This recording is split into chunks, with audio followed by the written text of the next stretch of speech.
Bueno, entonces como me estaban comentando en la sección anterior, sin embargo hay algo interesante en esto que ustedes dicen. Habla de brutalismo y habla de minimalismo, ¿no? Habla de la iglesia moderna un poco, comprendiendo lo moderno como el uso de el elemento concreto en su expresión más prístina, por decirlo de algún modo, pues, ¿no? Entonces, hay esa dualidad y hay también como una constante que viene arrastrándose históricamente en cuanto a la utilización de la luz en el espacio, ¿no? Es decir, eso sí ha sido un elemento de lo que yo llamo tipológicamente abstracto o tipológicamente espacial, donde la luz tiene una predominancia fundamental en cada uno de estos ejemplos. En la iglesia Santa María Goretti que mostraste, Nailin, aquí en el Templo de la Luz de Tadao Ando, el tema de la luz, valga la redundancia, está presente, pero el tema de la luz también estuvo presente en el gótico, a diferencia de lo que muchos tienden a pensar de que el gótico se caracteriza por ese exceso de ornamentación, por la verticalidad y la búsqueda de Dios a través de la ascensión y pues los arcos en forma ojival. Y eso netamente era una búsqueda de una nueva interpretación tipológica de la basílica romana, pues, ¿no? De la idea eh, básica de lo que era la iglesia, ¿no? Ella lo que buscaba era el desafío estructural, pero en un sentido contrario al que la historia le ha querido dar, y esta es una apreciación propia, ¿no? En realidad, más allá de buscar la verticalidad, lo que buscaban era la resolución estructural. Inventaron los arbotantes un poco para la distribución de las cargas, que son estos elementos laterales que se ven en las iglesias góticas, que lo voy a traer para la próxima clase para analizarlo. Pero en realidad lo que estaban buscando era tener más espacio vacío para colocar esos vitrales inmensos, ¿no? Que permitieran el ingreso tamizado de la luz en el espacio, ¿no? Entonces, más que una arquitectura, como dicen, recargada, es una arquitectura que cuando tú estás allí o estás en el templo gótico, tú te das cuenta de que allí de pesado no hay nada. En realidad lo que hay es una búsqueda de macroespacialidad, ¿no? De una espacialidad que de alguna manera te hace sentir sobrecogido, pues, ¿no? Emocionado, porque tienes todo este espectro de situaciones que están utilizadas y que están manifestadas a través de la luz. Entonces allí es donde nuevamente hay un elemento permanente en el tema de la iglesia como elemento tipológico o de tipo, ¿no? El tema de la luz siempre, siempre ha estado presente y sobre todo a partir del gótico. El gótico, aunque se le vea como un estilo siempre con cierta distancia, ¿no? Por la cantidad de ornamentos, las iglesias góticas son absolutamente ligeras desde el punto de vista espacial, ¿no? Y tienen una, una característica en el manejo de la luz a través de la fabricación de estos vitrales que es realmente este, sobrecogedor, pues, ¿no? El rosetón, por ejemplo, en la iglesia de Notre Dame en París, en la iglesia de Colonia, que es una iglesia hermosísima, una de las más bellas en Europa, tiene este trabajo de los vitrales que marcó un hito en lo que es el tema del templo, de la iglesia y de la tipología estructural del arco, digamos, llevada a su extremo, lo cual le permitió, ¿ok? Le permitió ese crecimiento vertical que muchos asocian con la búsqueda de la divinidad, pues, ¿no?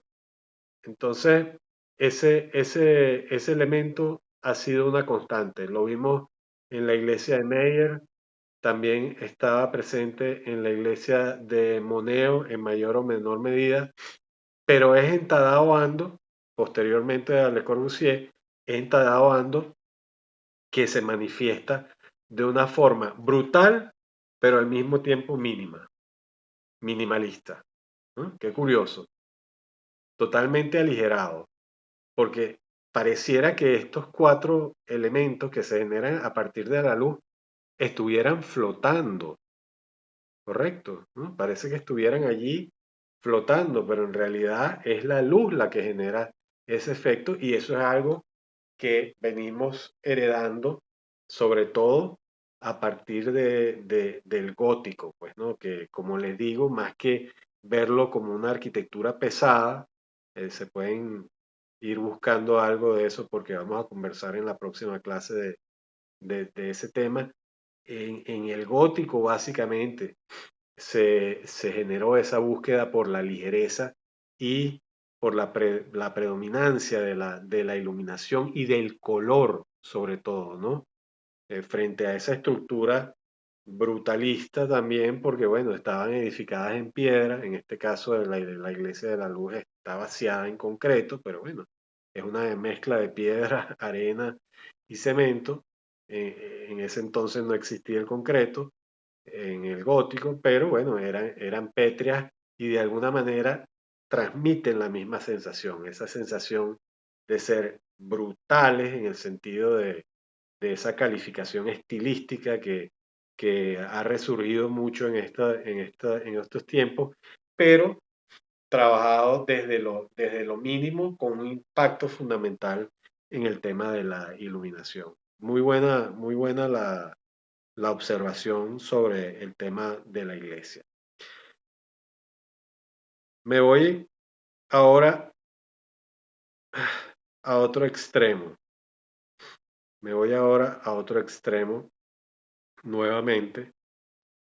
Y es una iglesia que particularmente a mí me llama mucho la atención y es una, en realidad la llaman capilla, ¿no? Es la capilla de las Fuerzas Armadas de los Estados Unidos de Norteamérica.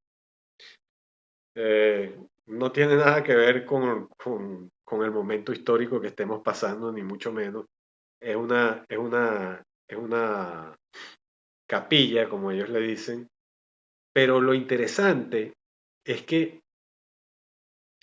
independientemente del material que está utilizando, independientemente de su morfología, ella vuelve y retoma, desde mi punto de vista, el tipo de la antigüedad clásica del Partenón, pero traído a la modernidad, pues, ¿no? Esta es una obra de Skidmore, Owings and Merrill, eh, y pues cuando la vemos y la percibimos, de alguna manera yo siento que hay una reinterpretación de la tipología clásica traída hacia lo moderno, pues, ¿no? Y eso se observa mucho también y se hace muy evidente cuando uno la observa en planta. Aquí vamos a ver una vista interna, ¿no? Fíjense ustedes, la planta, ¿no? Que está hacia la parte de abajo. Fíjense ustedes cómo es también rectangular y está bordeada por una cantidad de columnas, una columnata, que son las que sostienen estos elementos que de alguna manera retoman en la idea de lo gótico en cuanto al trabajo de la iluminación, pues, ¿no? Porque esta es una iluminación en parte natural y en parte también artificial generada, pero trabaja el tema de los vitrales para que tenga ese carácter también brutal, pero en lugar de utilización de la piedra, el concreto, se utiliza la estructura metálica, ¿ok? Se utiliza también como en el gótico, el gran vitral. Hay ausencia absoluta de la cruz, se intuye un poco en el vitral del fondo, pues, ¿no? Eso porque, bueno, en las Fuerzas Armadas puede haber desde las personas que practican una religión hasta las que practican otras, pues, ¿no? Entonces, de alguna manera es un espacio eclesiástico multifuncional en su sentido tipológico, lo cual lo hace muy interesante, sobre todo cuando lo ves a nivel de planta, porque cuando lo comparas con la planta del Partenón, pues hay una vinculación desde mi punto de vista más que evidente, pues, ¿no? Sí, esa planta Entonces, se ve más como lo que uno está acostumbrado a ver en la historia de las iglesias. eso es correcto, eso es correcto. Entonces, me llama mucho la atención este ejemplo, porque además es un ejemplo de la modernidad y es un ejemplo que no es muy estudiado en la arquitectura. Y hay muchos de los ejemplos que yo muestro aquí que no son los clásicos, que no son los tradicionales, pero es también para dar a comprender que existe una diversidad en cuanto a la creación tipológica, ¿no? Y a la interpretación que tiene el arquitecto de lo que es la iglesia. Pero en este caso, esa vinculación, cuando veo la planta, a la iglesia, perdón, al Partenón, y luego esta referencia de estos elementos prácticamente en punta, como una estructura plegada, me refieren muchísimo al gótico, pues, ¿no? Entonces, edificada en 1956, estamos hablando también de plena modernidad, y en una base aérea militar, ¿no? Entonces, también el hecho de lo militar le imprime un carácter particular, pues, ¿no? Porque si te pones a ver y comienzas a desmembrar la iglesia desde el punto de vista de sus componentes, pues esto podría ser inclusive hasta el ala de un avión, ¿no?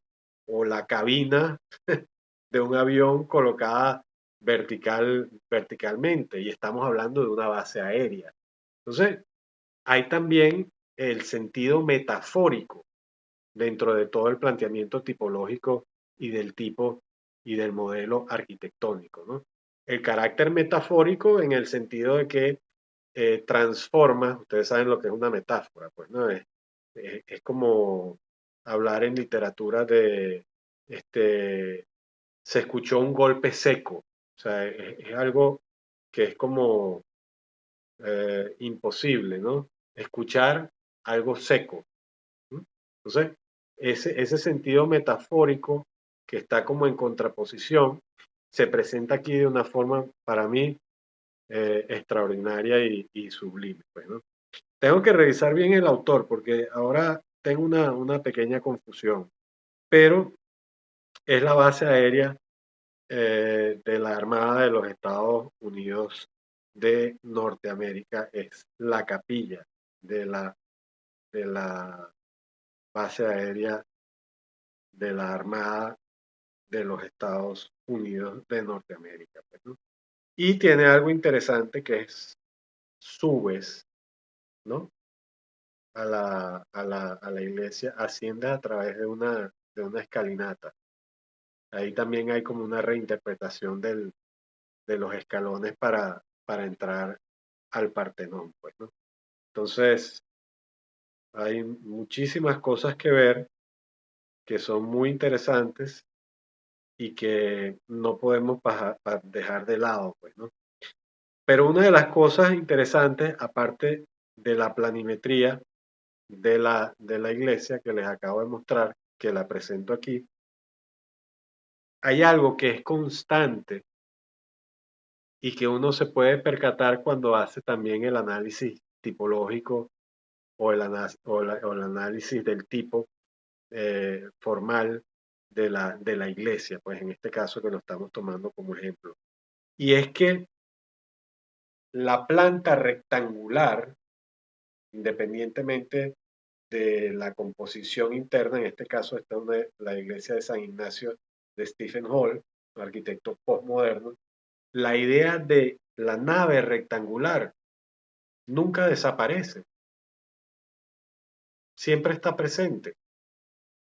Quizá desaparece en algunos modelos quizás más contemporáneos de los años 60, 70, la arquitectura alemana, que también le voy a mostrar un ejemplo de una iglesia de Gottfried Bohm, un arquitecto que él y sus hijos se dedicaron a desarrollar iglesias desde el bisabuelo hasta hoy en día. Ellos han hecho templos, iglesias, aparte de otras edificaciones.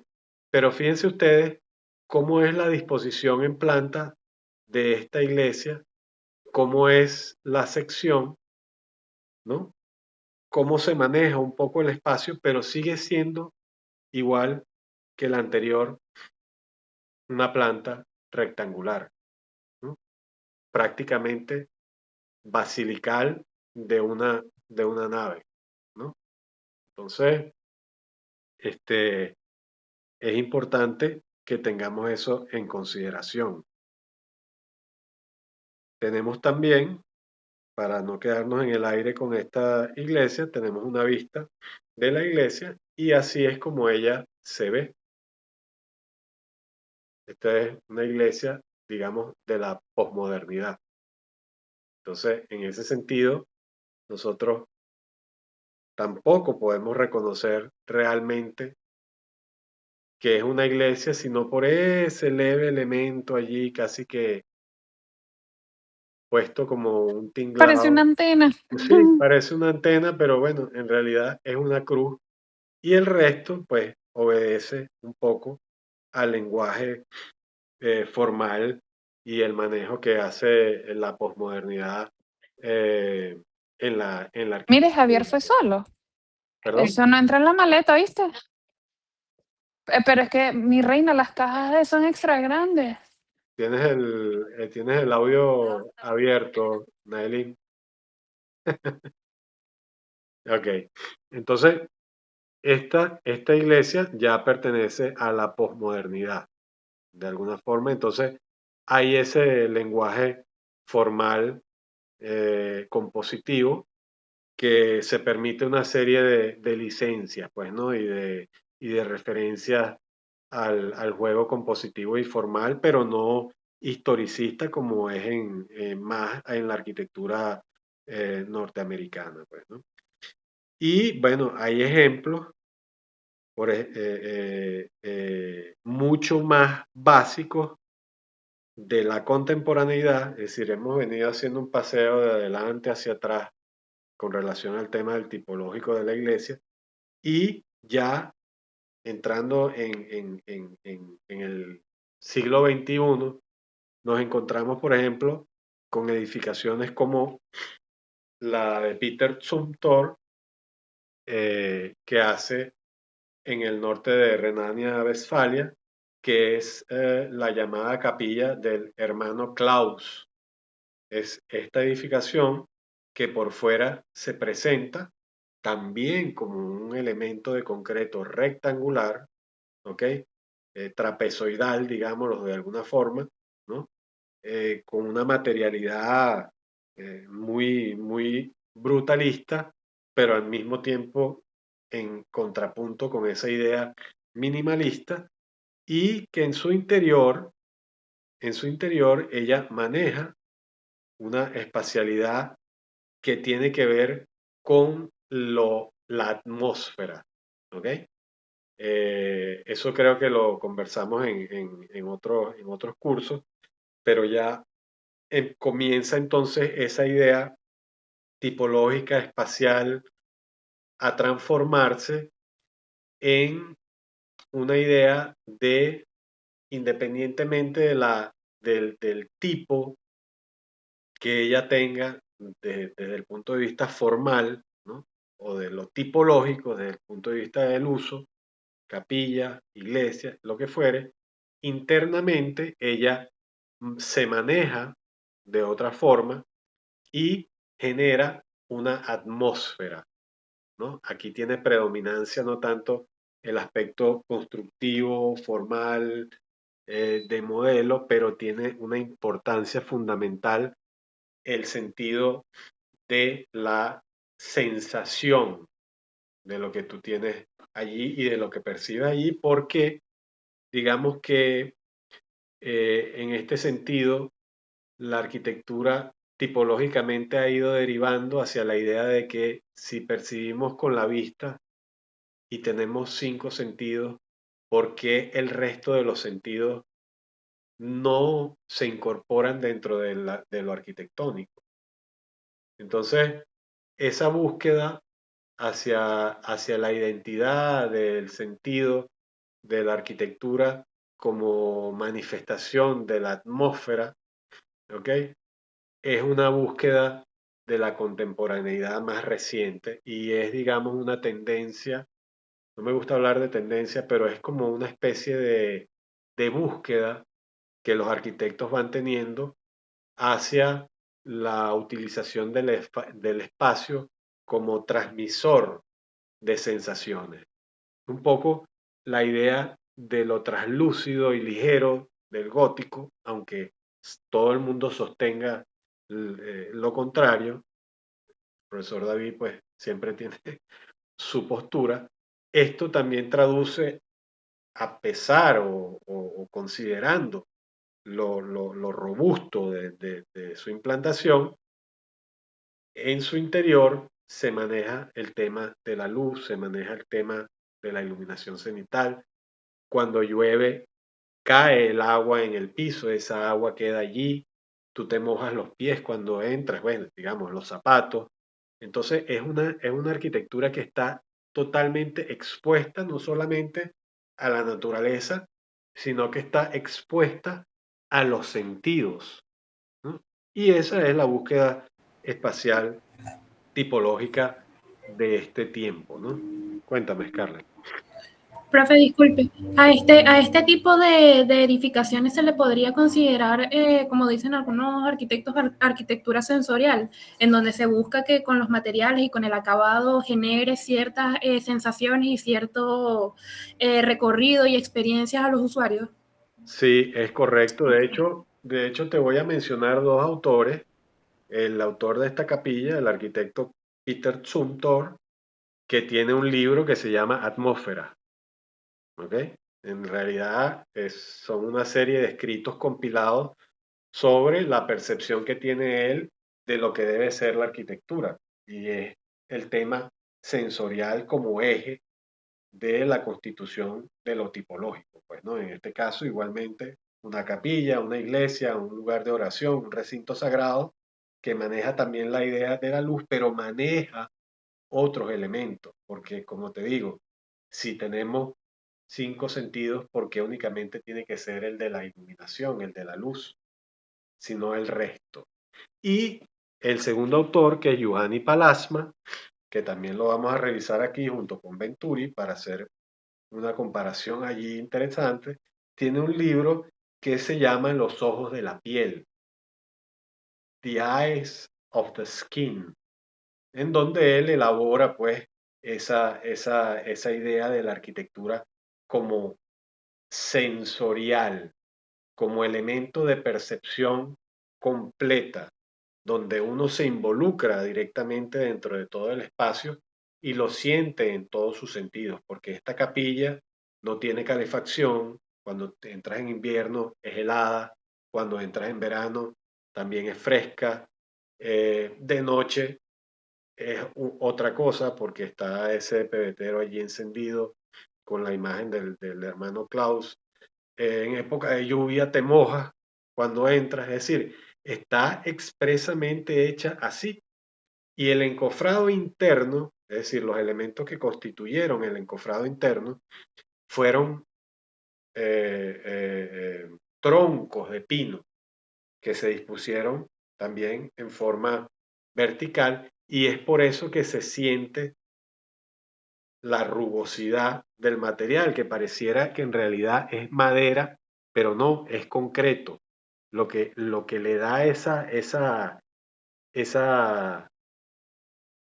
sensación o esa configuración material similar a la madera es justamente que fueron utilizados estos pinos de madera en su construcción. Entonces, no solamente está lo sensorial, sino está lo mínimo, está lo brutalista y está la comprensión del espacio en toda su magnitud y en toda su extensión y a través de todos los sentidos.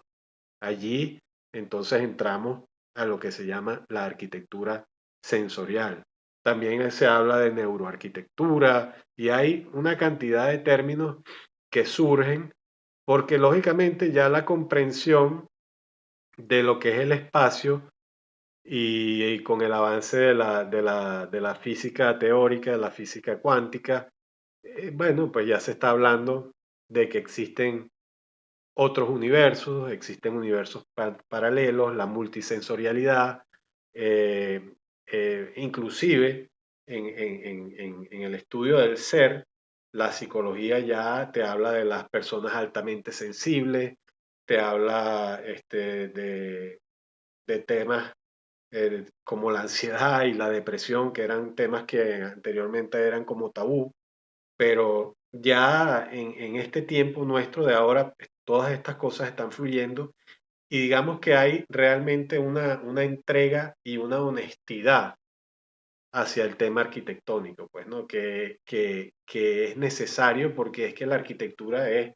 como decía Octavio Paz, el testigo insobornable de la historia, ¿ok? Está allí impreso en esas paredes, en ese piso, en esa agua emposada, en esos pequeños orificios de luz, allí está el tiempo detenido, está el tiempo congelado y están las sensaciones, están todo eso allí reunido en una simple y sencilla capilla, ¿no?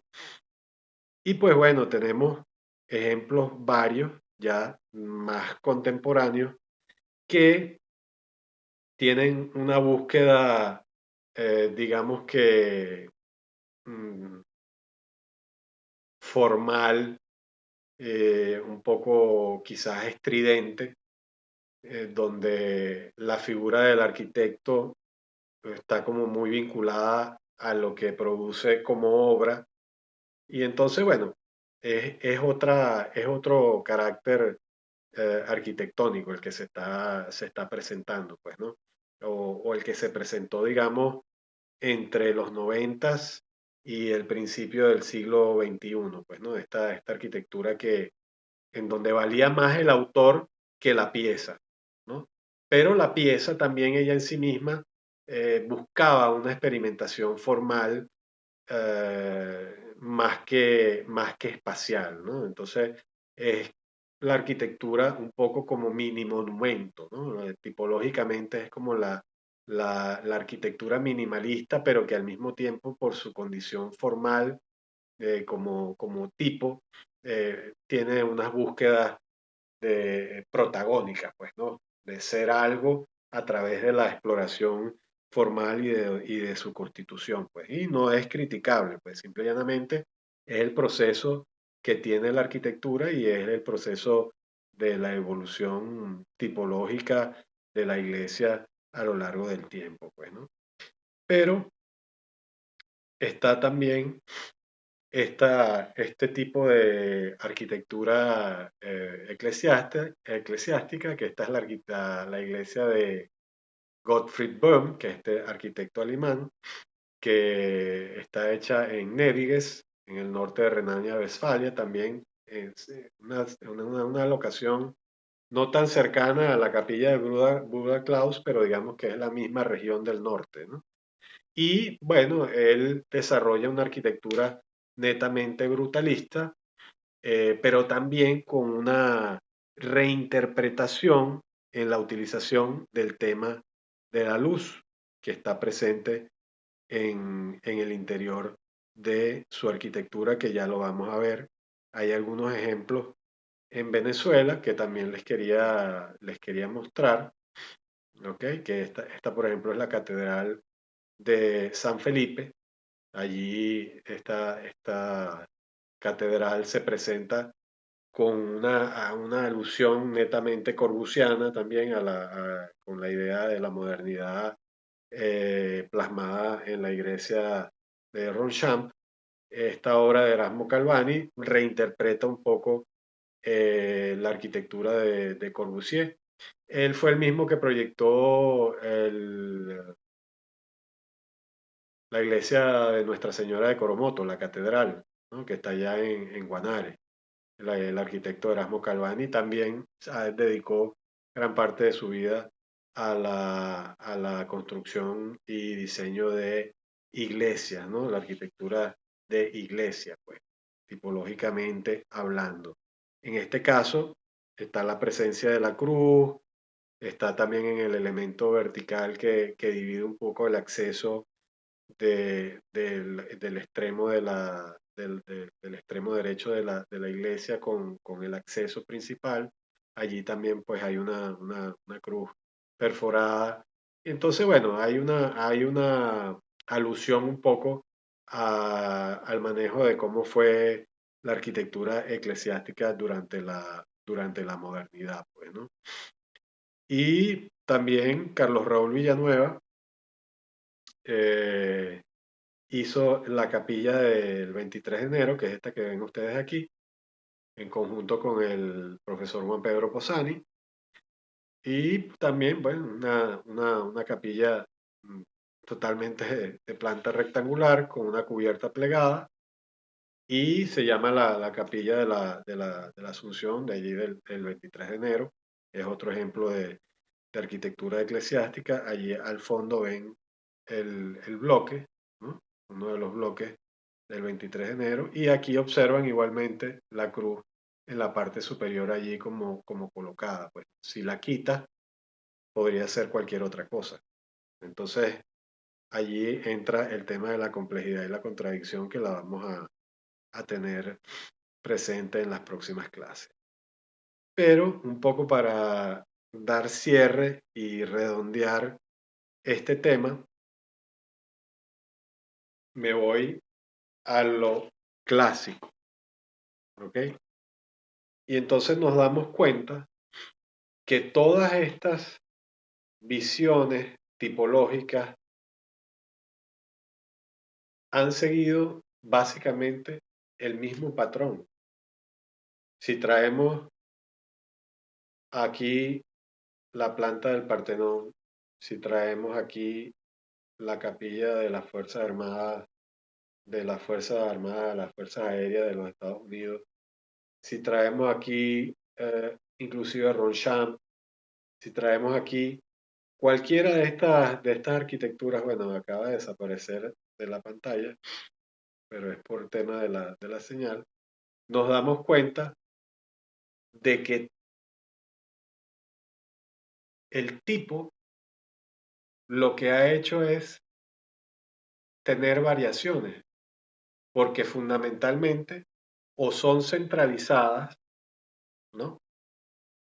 O son en cruz, pero todas de planta basilical rectangular.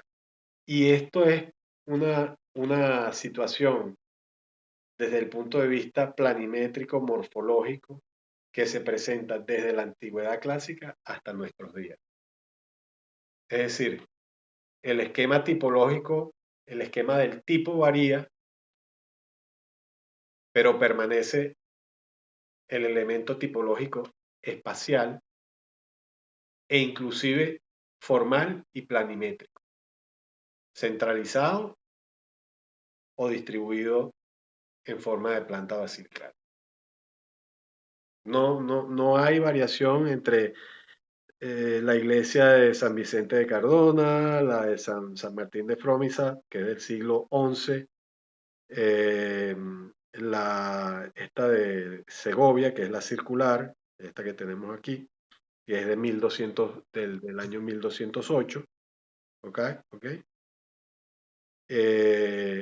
San Front de Périgueux hacia 1120, ¿ok?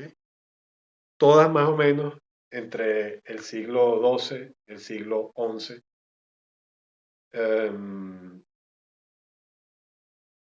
Y son básicamente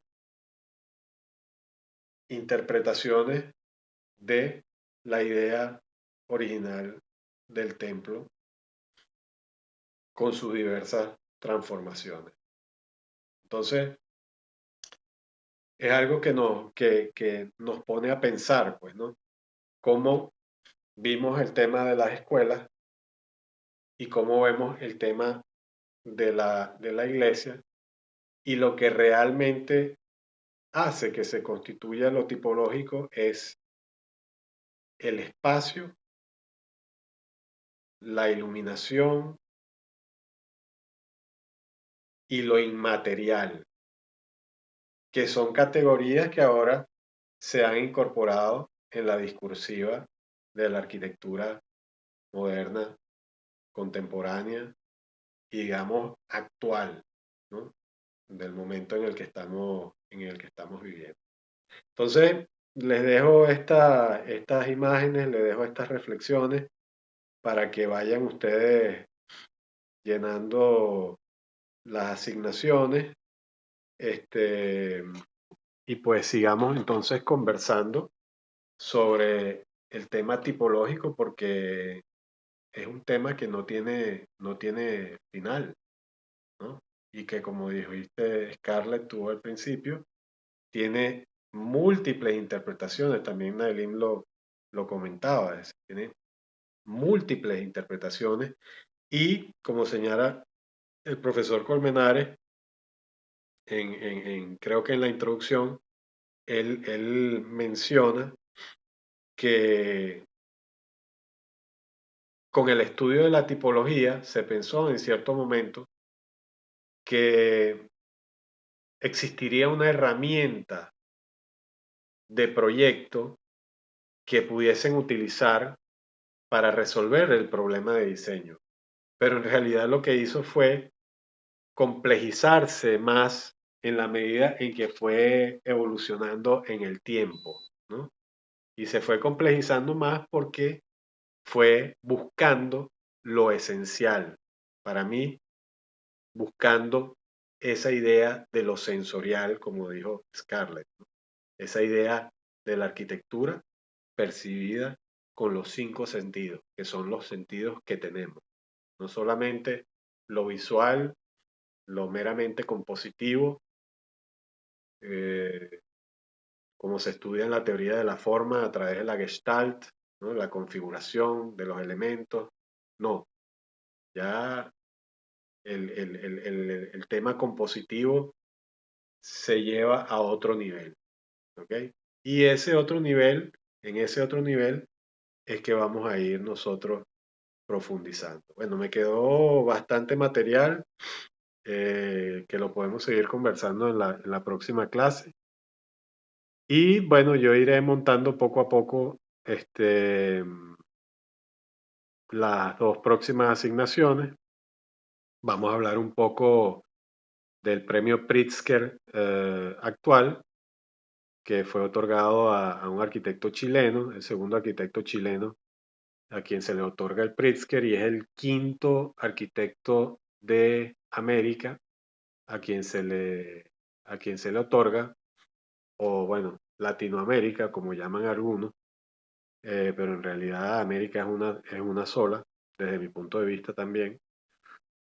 Y pues vamos a hacer unas comparaciones interesantes también entre el sentido de cómo se va desarrollando la arquitectura hoy, en 2026, 2025, digamos, en los últimos 10 años, y de cómo la tipología ha ido variando, no solamente en cuanto al tipo, al modelo, sino en cuanto al uso. Ya la tipología formal espacial también se ha transformado a nivel de uso. ¿Por qué? Porque la sociedad así lo demanda. Después de la pandemia se crearon distintas normas y convenciones, pero también se creó otro tipo de vida, pues, ¿no? Otro tipo de relaciones en las que la arquitectura tiene mucho que ver y juega un papel importante. Entonces vamos a hacer otra vez un contrapunto entre estas dos cosas, pues, ¿no? Entonces vamos a ver también algo de Rossi, que es importante. Ahí le dejé subido parte de un trabajo elaborado sobre el libro de Aldo Rossi de la arquitectura de la ciudad. Vamos a hablar un poquito del tema de Rossi, que para mí es fundamental en el asunto tipológico posmoderno. Y como les iba hablando de Venturi, Robert Venturi, complejidad y contradicción en arquitectura. Entonces, bueno, señoritas, muchísimas gracias por atender a la clase. Me encanta la participación. Y bueno, espero que sigamos así, que les siga siendo de interés y que lo puedan aplicar, porque como siempre digo, todas estas materias teóricas deben tener su interpretación y su aplicación.